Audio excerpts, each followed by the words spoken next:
Hello, everyone. Welcome to our first virtual event, the Vigilant Retailer. I'm Kim Elmore, Director of Marketing here at Gilson. If you're a longtime Gilson customer, you probably remember the days of our in-person events. We used to clear out a whole portion of the production floor and bring in guest speakers and have tours of the building, all sorts of fun activities and demonstrations. And obviously, things have changed a little bit over the last few years, but we love the idea of being able to offer some virtual events, hybrid events in the future. A lot of our customers are getting increasingly further and further away from us here in Grand Rapids. So we hope that this Whova platform is going to be a great way for us to do that. So if you're here today, thank you. If you like what you see, keep an eye out for future events, hopefully both live and hybrid from us later this year. So we've wanted to host this type of virtual event for quite some time now. What really kind of sparked the idea for today's event is something that happened to us just a couple of months ago. It was actually a series of events leading up to what happened this past January. So obviously the last 2 years have been a challenge when it comes to attending live events and trade shows. And we had to make a number of kind of shifts in order to stay in front of our customers. I'm sure you guys have experienced that as well. An event we were planning to attend last March was postponed until September. We said, okay, we can regroup and handle that. But 2 weeks before that event, it was canceled and rescheduled till January. So we kind of pivoted and we said, all right, we'll wait till January. And then 3 weeks before that event was scheduled to take place, you guessed it, canceled again. So at that time, I was reading a book, which you guys have probably heard of. The focus of the book was on the dangers of complacency and kind of the challenges that come with being, unaware of the dangers around you or unprepared for changes in your world. So as each event we were supposed to attend kept getting postponed, kept getting canceled, it felt like, okay, you know what? Maybe it's time we took matters into our own hands. So I reached out to the author of that book, started the conversation, and that's how our event came together today. So joining us is 30-year retail veteran and author of that book, Len Hurstein. Thanks for joining us today, Len. Thanks, Kim. I've been looking forward to this for a while. Thanks for having me on here. Awesome. Well, when we first approached you to speak at our event, I had just started reading the book. I was about halfway through, and I could already see how a lot of the strategies that you outline in the book were applicable not just to us in our own business here at Gilson, and we are reading the book together as a company, which is really exciting, but also to a lot of our customers, especially in retail. So why don't you kick things off, kind of let folks know about the chat function, the format we have today, and we'll get started. Yeah, absolutely. Thank you so much. And, I've done this format a bunch of times before, and something that's really worked in the past and that, we decided to do this time is I actually pre-recorded my custom speech for this event. Mm-hmm. And the reason why I did that was to make sure that everything goes smooth, that all the lighting and the audio and the slides and everything, and also gives me an opportunity to present more, to stand up and present. But it also, the really cool thing is that it gives me the opportunity to be in the chat with everybody so that we can have conversation while this is going on. So I've done a lot of live events, and you never really have the opportunity to do Q&A in real time. Yeah. So once we get my presentation going, I'm going to be there in the chat room. You just click on that chat thing and you can ask any questions, anything that pops into your mind, things that don't make sense, anything you need clarification on, a story that you want to share, or something that you want us to address afterwards, and we'll do that. And then when we get to the end of my presentation, Kim and I will come back live and do some live Q&A, clear up any other questions we have, and explore any new ground that anybody wants to cover. Awesome. Thanks, Len. All right. Well, with that, we're going to jump into today's presentation. So as Len mentioned, we'll be live in the chat responding to questions and comments. So with that, take it away. Thank you so much. I am Len Hurstein, and I am the author of Be Vigilant, Strategies to Stop Complacency, Improve Performance, and Safeguard Success. And this is the Vigilant Retailer. I am so happy to be here. I've been looking forward to this for a long time. Let's get started with a quick story. Okay, one day I'm on patrol and I get a call about a potential drunk driver from dispatch. Basically, a guy had been drinking a bunch of beers at a bar. The patrons tried to stop him from getting in his truck. He brushed them off and he was on his way. By the time I got to the bar, he was long gone, but they had gotten a good license plate on him. So ran the license plate, found out he lived in the area. Another deputy and myself headed over to the house. And when we pulled up, first thing I saw was the guy's truck in his driveway. And it was nose up, just pushing in on his garage door, bending it in, right? And I felt the truck, and it was warm, so we had known that he had just gotten there.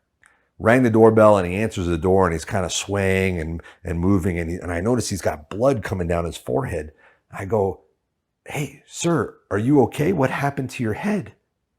And he goes, he was running his hand through his hair. He goes, I fell out of my truck. I was like, "Oh, you fell out of your truck? When did that happen?" "Well, just a few minutes ago when I got home." "Well, where did you get home from?" "The bar." "Well, did you have anything to drink at the bar?" "Well, I had a few beers." "Did you have anything to eat or drink or have any medications when you got home?" "Nope." "Okay. Well, you can see where this is going." So he comes out of the house. We're holding him up because he's falling down. He can't even stand up on his own. And we're going through our procedures. And the whole time he's angry. He keeps yelling, "Why are you even here? Like, what are you even doing? This is my house. I made it home, didn't I?" See, in his mind, this was a success. He had successfully made it from the bar to his house. He had probably done that a bunch of times before. As far as he knew, he hadn't caused any accidents or hurt anybody. This was successful for him. So, along the same lines, we've all seen kind of memes that go something like this. For me, from my age group, it's "I survived spankings and lead paint and rusty playgrounds and secondhand smoke and, riding backwards in station wagons with no seatbelts on, click, share, or like, or whatever if you did too." Well, here's the reality. If you did not survive, you are not here to click, like, or share. This is survivorship bias. Right? What the gentleman who was drunk driving was going through was survivorship bias, because he had made it through this kind of artificial gate, right? Which was that he had gotten home relatively safely. He'd busted his head open, but relatively safely. It had been success. And because he had experienced success so many times before, he felt like it was successful because he knew how to drive drunk. It was fine, right? Survivorship bias is a logic error. Okay. It is a faulty way of thinking that leads to overconfidence. Our success leads to overconfidence, which leads to an unawareness of potential or actual threats, which leads to complacency. The key thing to think about here is success is not the end goal. Keeping it is. And that's what we're going to talk about today. We're going to talk about complacency. We're going to talk about what it is, what it's not, how to identify it and fight it. And it's super important for you in your business and in your personal life. Okay. First, let's take a step back, because you're kind of like, why am I here listening to a cop? I don't understand it. Before I was a cop, I spent 30 plus years in consumer packaged goods, brand marketing, consulting, and entrepreneurship. I started out with Nabisco and Coca-Cola and Campbell Soup, both base business and innovation, both sales and marketing. I was out in retail environments doing a lot of things. And then I started my brand managed camp conference, which for the last 19 years, we've put on an annual 2-day conference for senior level brand marketers. So I have a pretty solid base in marketing and brand management. About 7 years ago, I decided I wanted to volunteer and give back to the community. I had this opportunity, and I actually became a police officer. I became a reserve sheriff's deputy, which means I do everything that a deputy does. I just do it for free. And this has been a really rewarding 7 years for me. To do that, I had to go through a full academy. I had to go through 440 hours of field training. And one of the things when I came into the academy, I was thinking to myself, you know what, this is going to be very different than anything I've ever done before, which was true, right? Very different. But there were some similarities. And there were things that I was learning right away that I was able to apply back to my business and to my personal life. And one of the first things that we learned was this concept that complacency kills. It's true in law enforcement, but I started thinking, you know what, this is true in business. Complacency kills brands, kills organizations, kills teams, kills personal and professional relationships. And I kind of became obsessed with this idea of complacency and understanding what it is and how we can identify it and fight it. Now, if I ask most of you right now to think about what complacency is, you might say complacency is laziness. But here's the thing, complacency is not laziness. Laziness is a choice. So laziness is something that, we have the ability to do something and we choose not to do it, right? I have the ability to clean the house, but I would rather sit on the couch and watch the football game. That is me being lazy. I'm pretty good at that. Complacency is very rarely a choice. Complacency is something that happens because our innate desire is to be comfortable and to have a status quo. And so we kind of drift towards this area of status quo and not moving forward and being content with our success, which leads to complacency. So complacency is not laziness. Complacency is an overconfidence, a self-satisfaction, even a smugness that leads to this unawareness of threats. And so the logical place that people go when I explain to them the idea of complacency is, well, what's the alternative? I mean, paranoia, they think, okay, the opposite of complacency and paranoia, but it is not. Okay, the opposite of complacency is not paranoia. The opposite of complacency is vigilance. And here's the difference. Vigilance is based in awareness.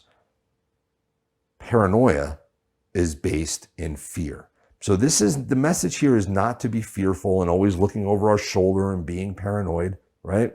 The message here is about awareness. It's about intentionality. It's about being present and in the situation, right? And being prepared.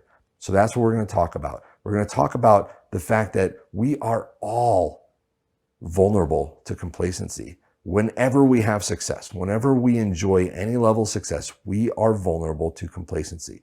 So we're going to talk about what I talk about in my book are 10 specific things that I learned from law enforcement that you can apply right away to help identify and fight complacency with vigilant strategies in your life and in your business. We're going to talk about 3 of them today. Okay. So we're going to talk about getting off the X. We're going to talk about keeping both eyes open. And we're going to talk about good habits. Again, these are only 3 of the 10, but they're super relevant to the retail environment. And so I'm excited to talk about them with you. Okay. So let's start off with this idea of getting off the X, which really is about the advantages of what I like to call strategic unpredictability. So when we were in the academy, they taught me how to shoot. I came from New York. I came from a not very outdoorsy family, right? And so I didn't know how to shoot, really. I had fired a gun before, but I didn't really know how to shoot. So they were teaching me from scratch. One of the things that really separates law enforcement from casual shooters is what we learn is this idea of getting off the X. So if you can imagine, a cartoon with an anvil falling and there's an X, you want to get off that X. We are always doing it. Every time we draw a weapon, we're moving, right? We've run out of ammo. We have to change our ammo. We have to change the magazine. We're moving again. We're always moving and getting off that X. And what that relates to is this thing called the OODA loop. Okay. It's an acronym, OODA, OODA loop. It stands for observe, orient, decide, and act. And this came from a gentleman by the name of Colonel John Boyd. He was a fighter pilot for the U.S. Air Force, and he flew in Korea. And afterwards, he really kind of dedicated himself to understanding how do we get better at winning dogfights? How do we get better at winning the war in the air? And what he really came down to is understanding our decision process and understanding how we can manipulate our decision process and the decision process of our competitors, right, to win those battles. So what he was able to identify is that we all go through 4 steps when we're making a decision to act. First, we observe, we take in information. Second thing we do is we orient ourselves. We provide context to that information. We process that information. Then we use that information to decide what we're going to do. And then we act, right? This is a circular process, but it's a loop that only goes one way. The problem is that once we get new information, once new information is introduced before we act, it sends our brain back to the beginning. We have to re-observe. We have to reorient. We have to redecide. And then we have to react, right? Reaction to new stimuli. This slows us down, right? Think about football, whatever football you play, right? Or whatever sport you play, but I'm going to use football for an example. So you have, an offense and a defense. Say you have someone with the ball who's running down the field. Now, if that person is running down the field with a ball and you are the defense, you don't have to be a mathematical genius to figure out Where do I have to go at what speed and what angle to intercept that person with the ball? You're probably going to do it pretty well, right? Once you start changing that information, once that person with the ball starts moving and juking and spinning and changing direction, that's where you start seeing defensive players falling all over themselves. We call it breaking their ankles, right? They're moving one way and then they're trying to go back the other way. Their body is already committed, but their mind has new information and wants them to go back. This creates a disruption to the OODA loop. And this is something that when we're operating in a high performance capacity, we're doing all the time. We are getting off the X. We are changing the information, not in a crazy, unpredictable way, but in a strategic, unpredictable way. I play poker. One of the things that most people would know about poker is that pocket aces are your best starting hand. But if you play your pocket aces the same way every time, you become very predictable. The best poker players sometimes play their pocket aces like they're the worst hand in the deck. And sometimes they play them like they're the best hand in the deck. And sometimes they play them like some other hands. That strategic unpredictability makes their opponents have to keep guessing. They cannot put them on a hand. And when they can't put them on a hand, they're harder to figure out. When you are able to put someone on a hand, when you're able to see them standing on the X, they become very vulnerable. You become very vulnerable when that happens, right? In the retail environment, I'm a big fan of Eddie Bauer. I like utilitarian clothes that are comfortable, that have pockets and zippers and all sorts of things. So I'm a big Eddie Bauer fan. But several years ago, I started to realize that I never had to buy Eddie Bauer for anything less than 50 or 60% off. I get on a regular basis sales 50, 60% off. I don't even look at the 40% off or the 30% off anymore because I know the 50 and 60% are coming. I know they're coming.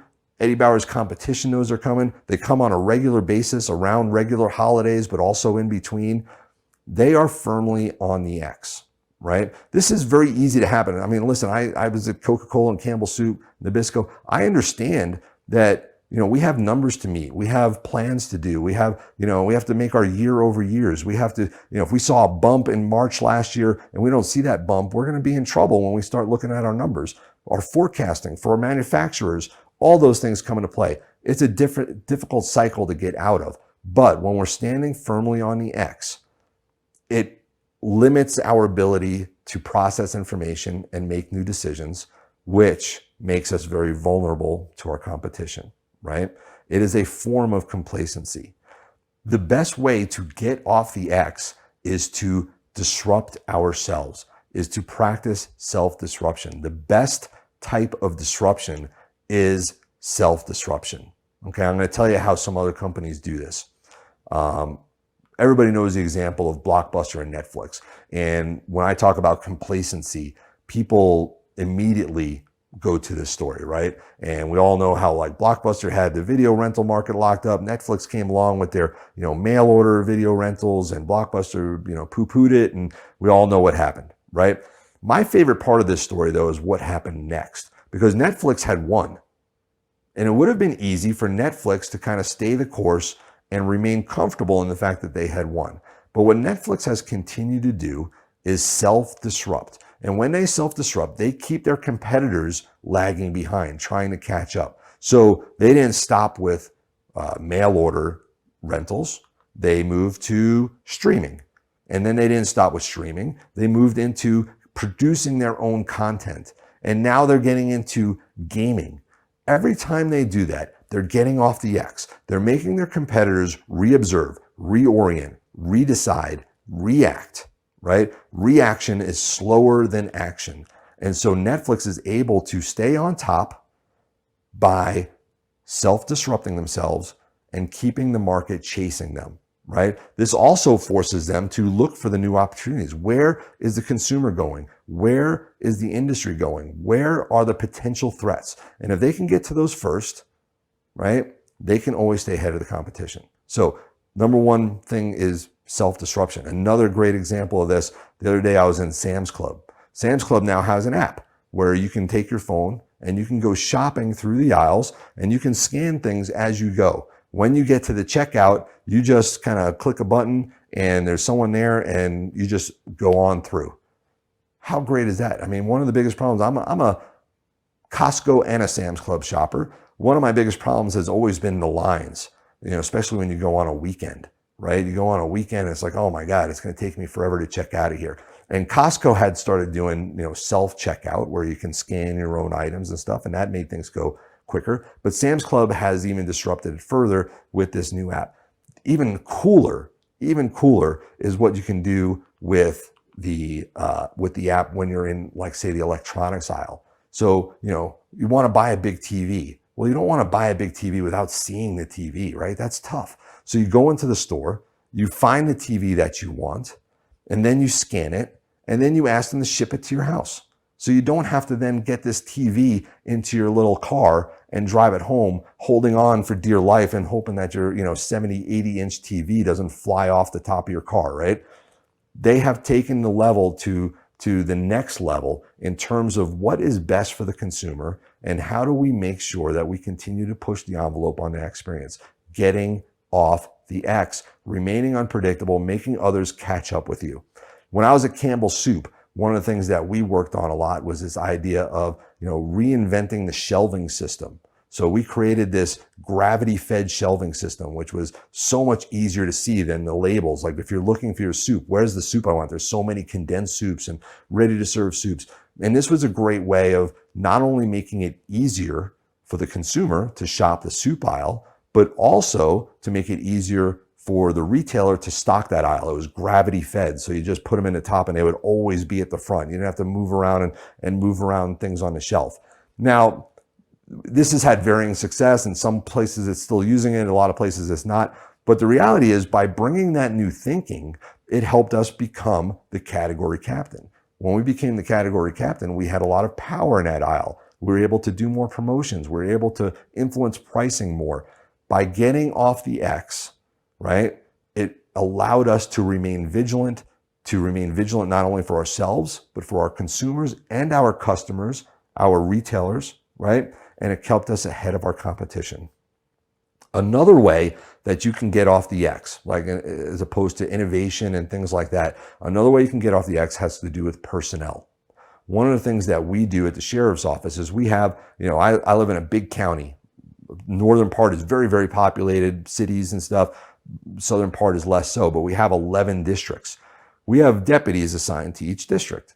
And what we'll do is we will move deputies around. We will keep them moving because it keeps them fresh, right? It keeps them unpredictable. As you spend more and more time in one location, patrolling one location, you start to get predictable, complacent. You start doing the same things, talking to the same people, visiting the same gas stations, driving the same routes. That not only is dangerous in terms of it checks the deputy out, intellectually, they're not processing as much information, but it also makes it more dangerous for them because they are more predictable. So we move people around. Now, a lot of times I know at Campbell Soup and Coca-Cola, we had a tendency of, people like to stay in certain situations, especially in a sales environment. They like their customers. They like where they're doing. They get, an expertise and they want to stay. It's just as important to move people around because the benefits of longevity can often be overshadowed by the staleness and the predictability and the lack of new thinking that comes along with it, right? Just bringing new people into a situation can combat complacency because not necessarily better thinking is coming in, but different thinking is coming in. The more that you have people that are not moving around, that are not experiencing new areas of your, business environment, you are sacrificing new and fresh thought. You become predictable, you become stale, you become complacent, okay? So getting off the X, these are specific ways. We talked about self-disruption. We talked about moving personnel. We talked about innovation. These are specific. Here are some things that you can ask yourself today in your organization in terms of, what can you do to get off the X? Where are you most predictable? Okay. Where are the places that, you most have the opportunity to get off the X, right? Where is outside disruption most likely to come from? How can you self-disrupt before that comes around so that you're acting and others are reacting? And where could you benefit from new voices? New voices that you could bring into the mix. Where could you benefit from moving people? Who could benefit from a change of position within your organization? Don't let people get stale. Okay, so that's get off the X. The second vigilant strategy that we're talking about today is keeping both eyes open. All right, first thing, indulge me for a second. We're going to play a little game, okay? So this terrifying thing here is one of those clowns at a carnival, right? And you've got, I'm gonna put my clicker down here for a second. You've got the clown and you have to like shoot water into the mouth and blow up the balloon, and whoever gets the balloon blown up first wins. So I want you to play this game for me. I want you to kind of step away from your screen so you've got some distance.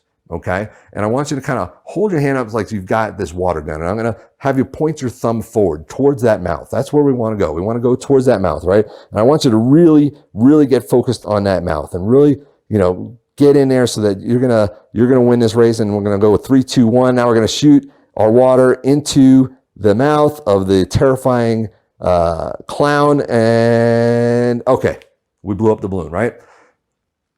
Think about what you just did there. As you focused in, and you can do it again, just focus in. Did you find yourself closing an eye? A lot of people will do that, right? You close an eye so that you can get laser focused on that mouth, right? Here's the thing. When you close that eye, what are you doing? You're losing some of your vision, right? You're losing that peripheral vision on the side that you closed. This is what, when we talk about things as a good thing, when we're focusing in, we might call it laser focused. When it's a bad thing, we call it tunnel vision. The reality is both those things are the same thing. Tunnel vision and laser focus is all the same thing. You are losing sight of what is around you because you're focusing so hard on what's in front of you.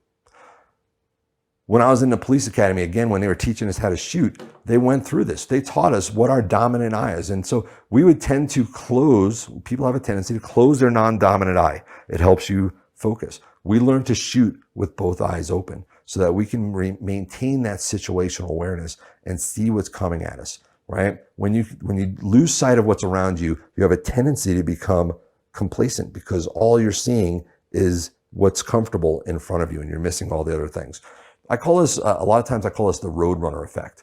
If you've seen the Roadrunner cartoon, beep, beep, right? You got the Roadrunner and you got Wile E. Coyote. If you're too young for that, look it up when we're done here. It's a great cartoon. Here's the thing. Wile E. Coyote was always focused on the Roadrunner, but the pitfalls that befell Wile E. Coyote in fact, never, it was a rule of the show, never came from the Roadrunner. It always came from something outside. We can get so comfortable. Here's an example. You might get so comfortable with who your competition is. If I was to ask you, who is your competition? And you would say, I have 1, 2, 3 competitors right now. Well, here's the thing.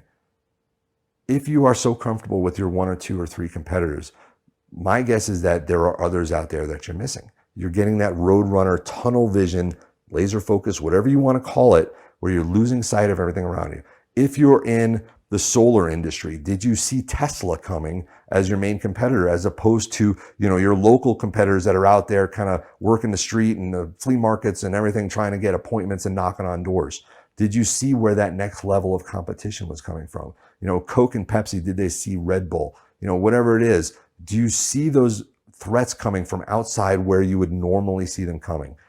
One of the things that we talk about too is this idea of being aware of the target and beyond, okay? When you are in law enforcement and you have to draw your weapon, I can't just be concerned with who I'm pointing. I have to be concerned, is there a school bus of children behind there? What is the backdrop? Because if I miss, where is that round going, right? We get so focused on our target in the retail environment and marketing that we lose sight sometimes of what's beyond our target, the influencers, the other people that are receiving those messages, right? So I used to work for Campbell's Soup, and a lot of our advertising was aimed towards women. It was our primary target, and we knew that they purchased most of the soup and they consumed a lot of soup. But we also knew that a large percentage of soup was consumed by children and the rest of the family. Now, when I worked on Campbell's tomato soup, we would a lot of times go back to the old tried and true tomato soup and grilled cheese combination. and we would bring back this kind of nostalgic advertising that tugged at the heartstrings, and the women loved it. Women loved it. And this is where complacency can come in, because we were so laser focused on the women, we might lose sight of the fact that there were other people that were influencing those decisions. And so we could convince ourselves that we had done the research, that we knew our primary target, and we knew about all their relationships and how all those relationships factored into their purchase decision.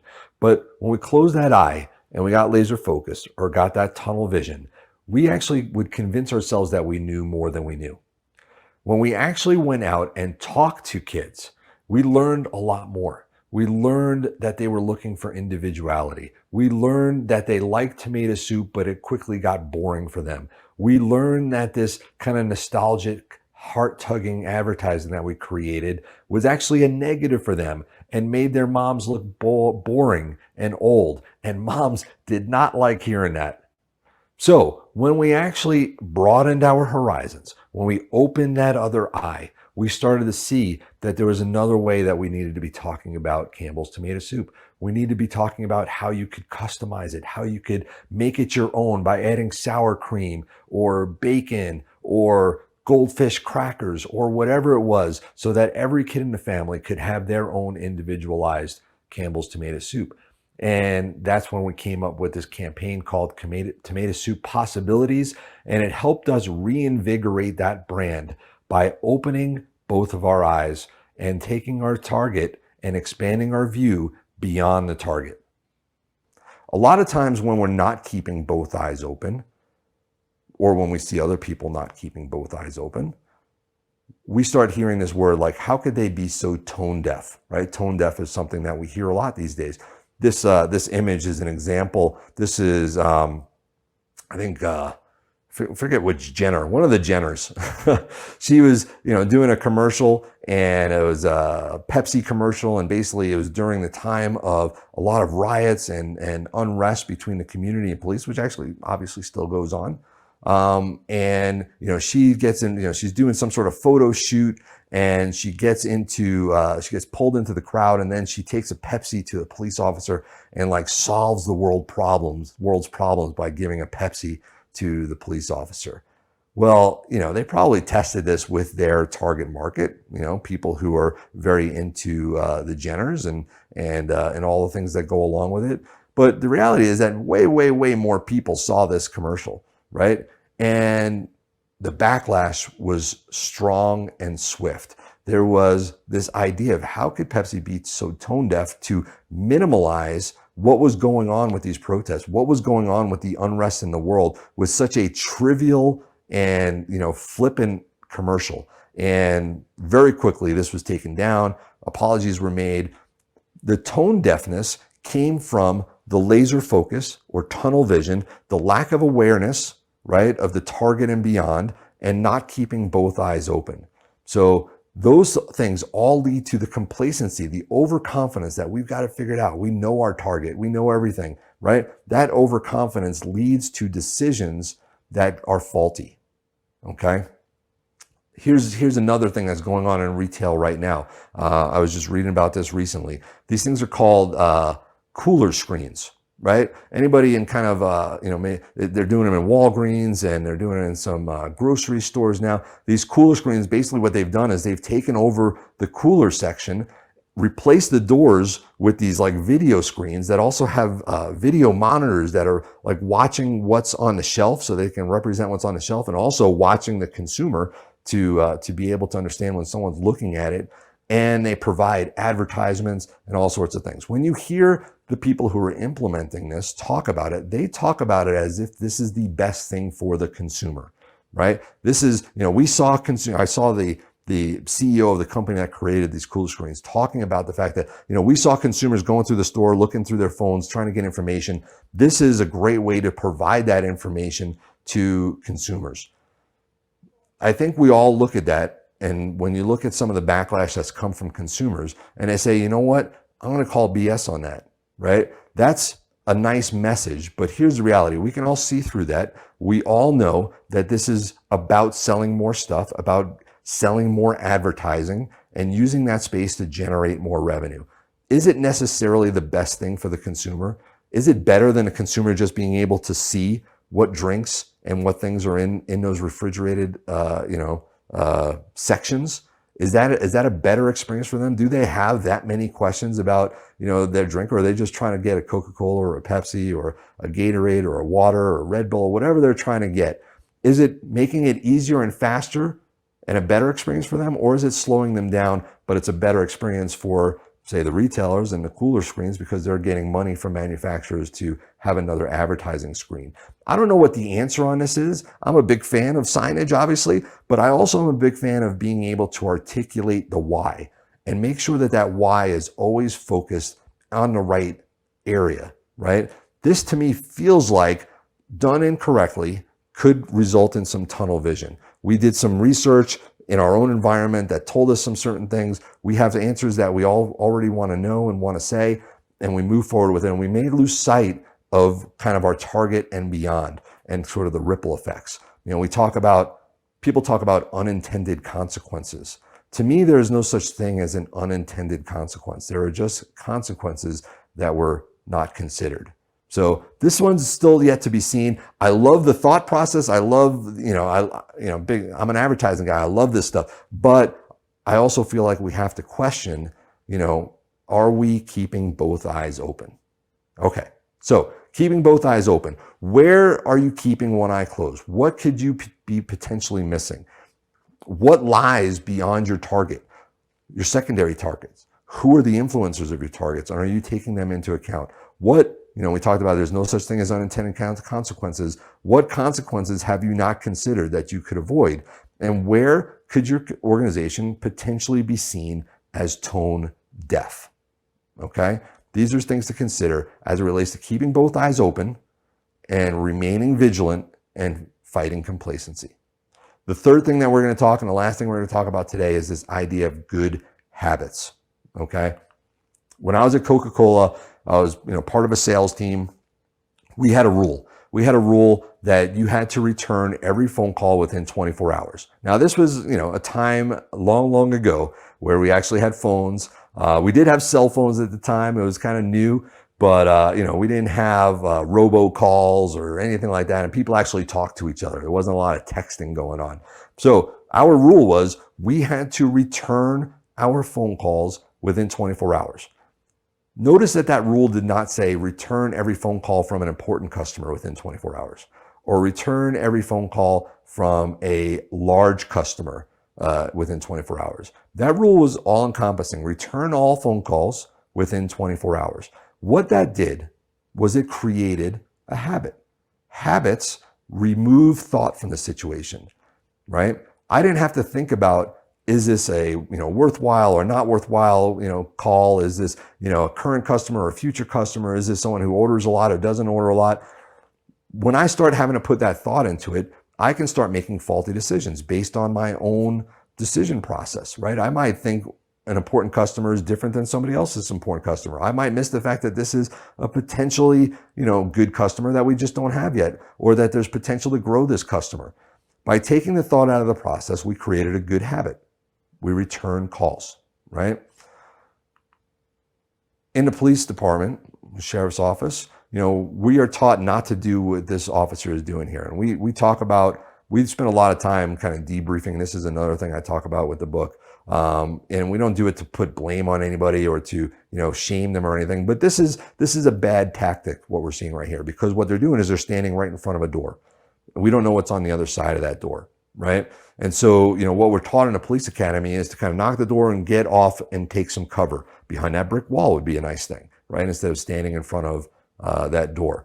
The reality is, the more times we go to doors and nothing bad happens, the more success we enjoy, the more overconfidence we have, the more we start thinking that we can decide what is a safe door versus what is not a safe door. Maybe I make that decision based on the neighborhood I'm in, or the type of call I've had, or the car that's in the driveway, or how neatly the lawn is manicured. And I might make those decisions based on faulty logic, right? And so it goes right until it goes wrong. And when it goes wrong, it goes very wrong. So in situations like that, we kind of resort back to good habits. Take the thought out of the process. That thought allows us to become complacent because it relies on our survivorship bias that we talked about earlier. You want to remove that thought from the situation. Create good habits. The question is to think or not to think, because there are situations, and a lot of what we've been talking about is this kind of awareness, right? You don't want to eliminate thought where you need thought, but you have to understand that sometimes thought muddies up the process. Sometimes thought plays into our mind's ability to become overconfident, to make those bad decisions. So we have to look for places in our work life, in our environment, in our organization, in our home life, where we can pull thought out. There are good habits and there are bad habits, right? So probably some of you are thinking, well, not all habits are good. Absolutely, 100%. Good habits reduce risk. Bad habits like smoking or biting our nails, lots of things we can think about. Bad habits increase risk. So we're not talking about bad habits, but we're looking for opportunities where we can create a good habit. Here's an easy example at home. When I come into the house, every time I come into the house, I take my keys, I put it on a hook inside the door, right? It doesn't matter if I'm coming in for what I think is 2 minutes or I'm coming in for the rest of the day or whatever I'm doing. I don't put thought into the process. And rest assured, my wife knows I tell this story and she's totally fine with it. She has the opposite. She has the opposite thing. She comes in and she places her keys in different places depending on what's happening, right? And then who do you think can't find their keys later? Me or her, right? Now, I have my own lots of faults. So again, my wife's totally fine with this story. Don't feel bad. But the reality is that in this situation, putting thought into the process makes it more likely that we have a negative outcome. If I was to come in and say, well, I'm just going to be here for 5 minutes, I'm not going to put my keys on a hook, but then I go to the kitchen and I end up putting them down there and then I go do something somewhere else. And by the time I get through with everything, I've forgotten where I put those keys, right? So removing thought from the process makes it a good habit. For police, one of the things that I decided early on is I do not shake hands when I'm on duty and in uniform. Now, this is not a pandemic thing. This is not a germaphobe thing. This is, an officer safety thing. When I shake hands, I'm giving up control of a part of my body to someone else. Now, you might think, well, that's a little paranoid, right? Not everybody's a threat. In fact, most people are not threats, and you are 100% right. Most people are not threats. But for me to decide who's a threat in a split second requires me to process a lot of information and make a lot of judgments. Eventually, I'm going to be wrong. And you know what? When I get in the habit of putting that hand out every time, right? When I'm doing a traffic stop and someone wants to thank me for giving them a warning and they want to shake my hand, now I've got my hand inside a car that's running, right? These become dangerous situations. We see videos of this stuff all the time. Most of the time it goes right. When it goes wrong, it goes very wrong. And so what I do is when someone puts out their hand, I say, hey man, I don't do those. Let's just do a fist bump. It's all smiles. Everybody's happy. It's not unfriendly, but it's my decision to say, I'm not going to think each time, is this a safe person to shake hands with? Is this not a safe person to shake hands with? I take thought out of the equation. Here's an example from retail, right? So if you're in an environment, if you have a retail store where you're selling alcohol, you have to proof people. Now, what I've noticed, in the last several years is that proofing age has gone up to like 55. I get proofed. Right? People are like, I can see your ID. And I'm always excited. I'm like, yeah, absolutely. You can see there you go. There's my ID. I love getting proof. But here's the thing. Do they really think that I'm not 21 years old? No. But what the retail environment has done there is taking the thought out of the process, because when you get into those kind of murky areas and you find out that your clerks are not super great at deciding whether someone is 21 or not, especially if they're 27 or 28, or maybe a really young looking 30-year-old, or maybe a really old looking 18-year-old, right? Who knows what it is? And so what you're able to do is by making everybody get proofed, regardless of their age, basically, right? You have taken the thought out of the process. You have created a good habit, because the negative of proofing someone who doesn't need it is very minuscule. The negative of not proofing someone who does need it, you could lose your license, to sell alcohol. You can get fined. You can get in trouble, right? You can end up getting sued if something happens, right? So this is a great example of somewhere in a retail environment where you're able to take thought out of the process and create good habits. When I was at Coca-Cola, one of the things that we used to always do with our restaurants is talk about suggestive selling.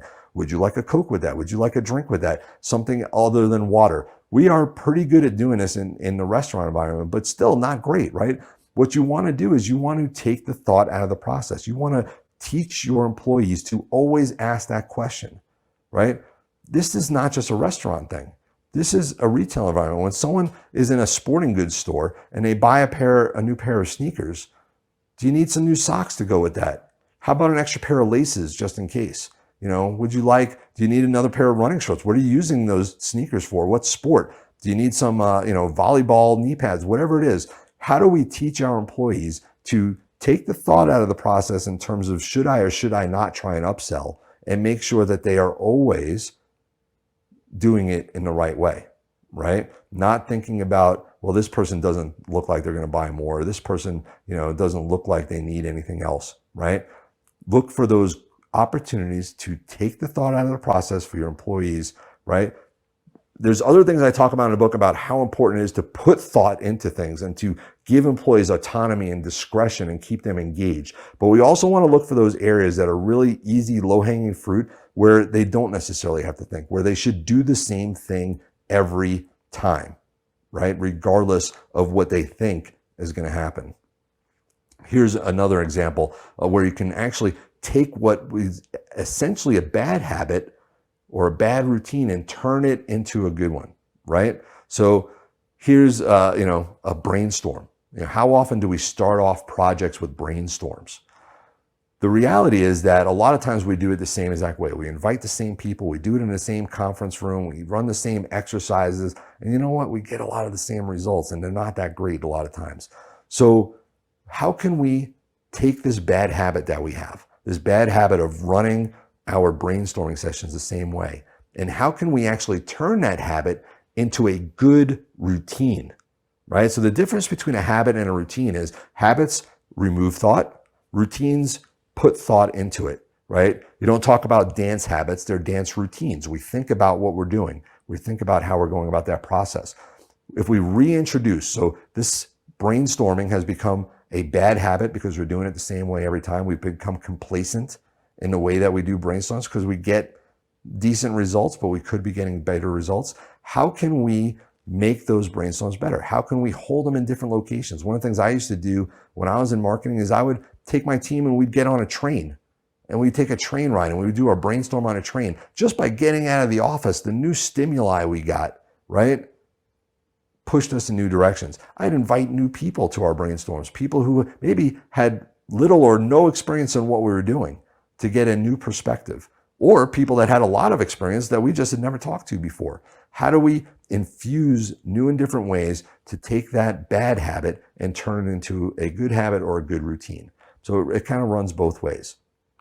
So when you're thinking about good habits, where can your organization benefit from less thinking, right? What bad habits currently exist that you could reintroduce thought, right? Like the brainstorming example, to take yourself out of this complacent mindset. And what are the processes or tasks that your business could benefit from, active disruption? One of the things that happens, especially in a manufacturing environment, is we get so into habits, right, that we lose our thought process altogether.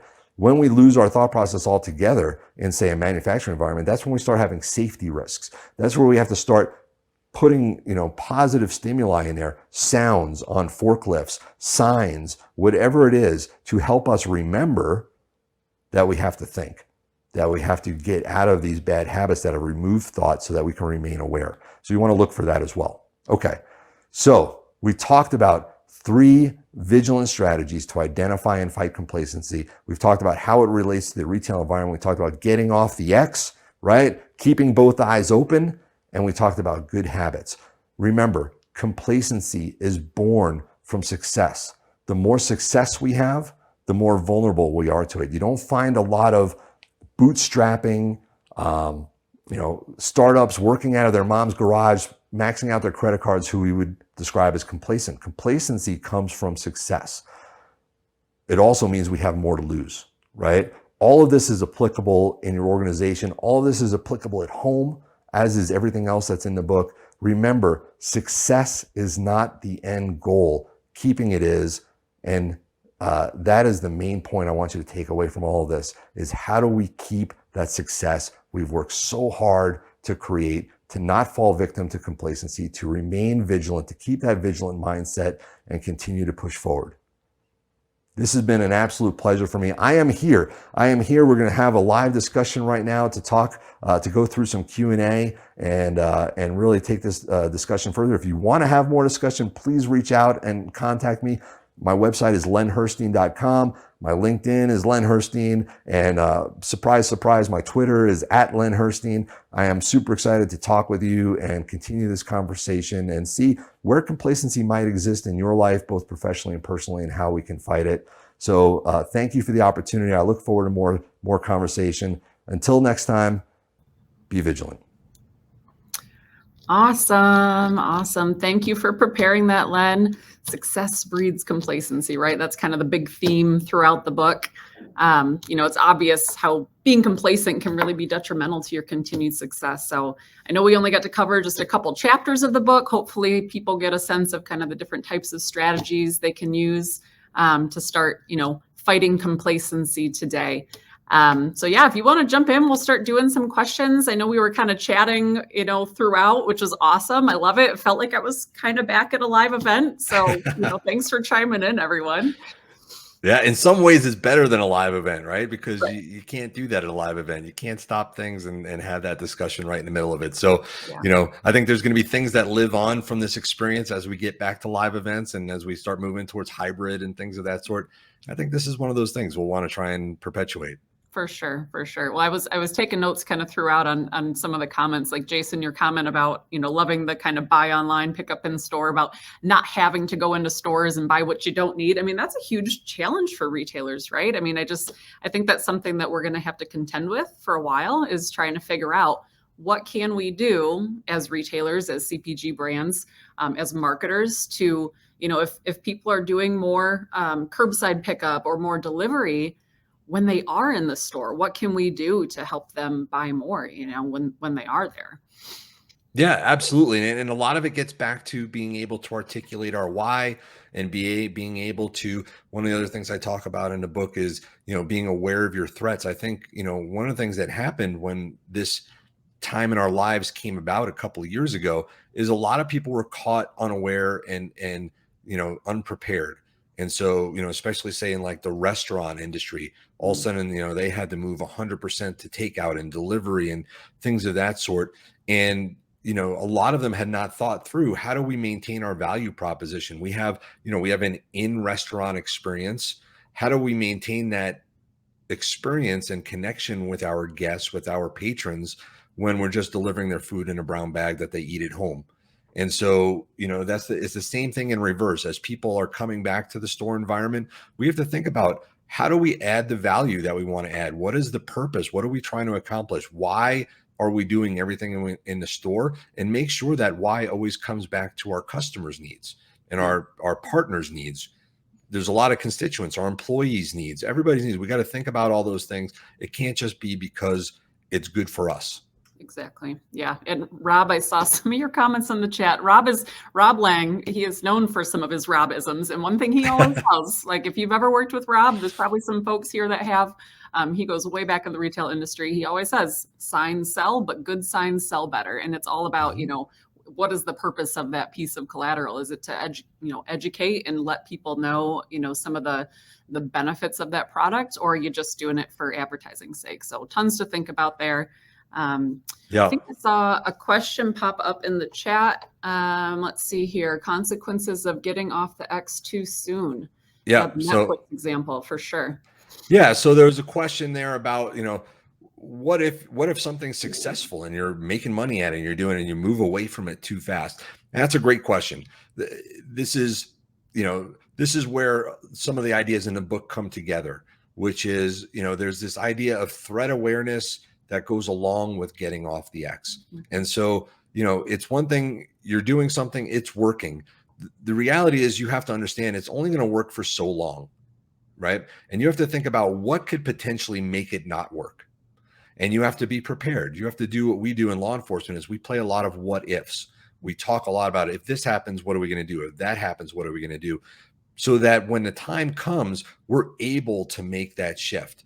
So almost like it's muscle memory. We have a saying that says, a lot of people have this misconception that in a time of crisis, we're going to rise to the occasion. And that's just not true. And we know this in law enforcement. I mean, we talk about how in a time of crisis, we don't rise to the occasion. We fall to our highest level of training and preparedness.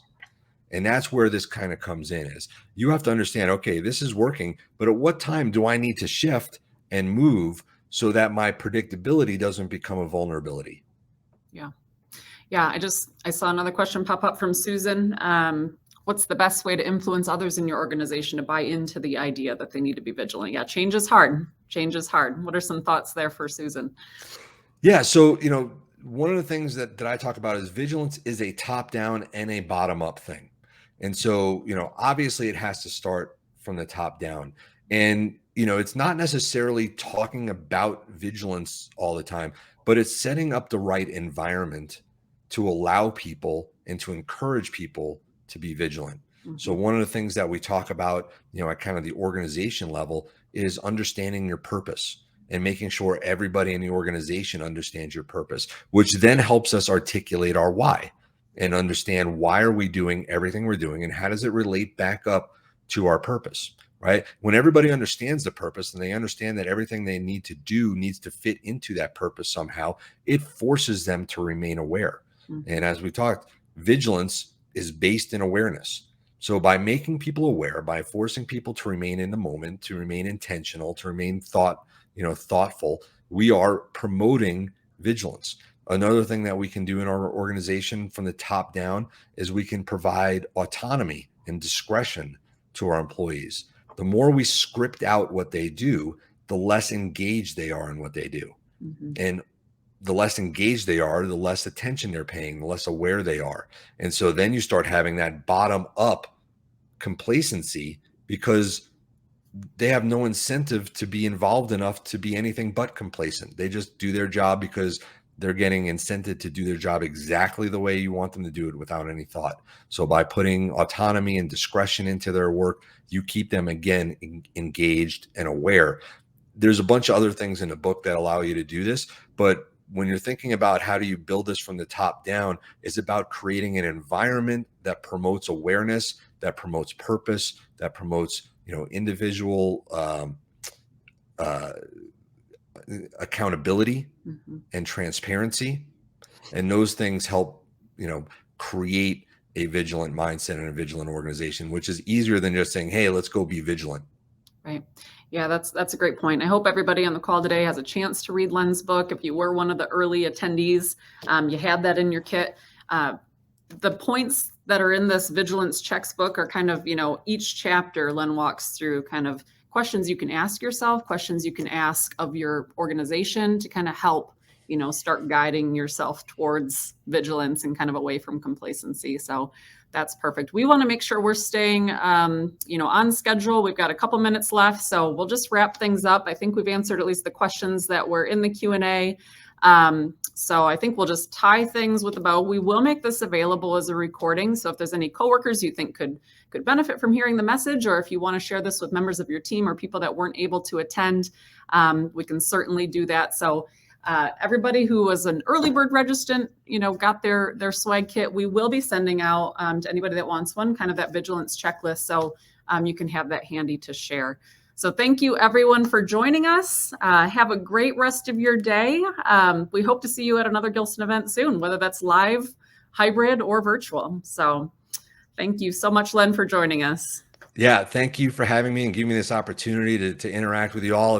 If you're going to take away anything from today, think about how success breeds complacency, how the end goal is not success, it's keeping it, and just be vigilant. And please reach out and connect with me. I'm going to put up my information one last time here. You can reach out through my website or just connect with me on LinkedIn or Twitter.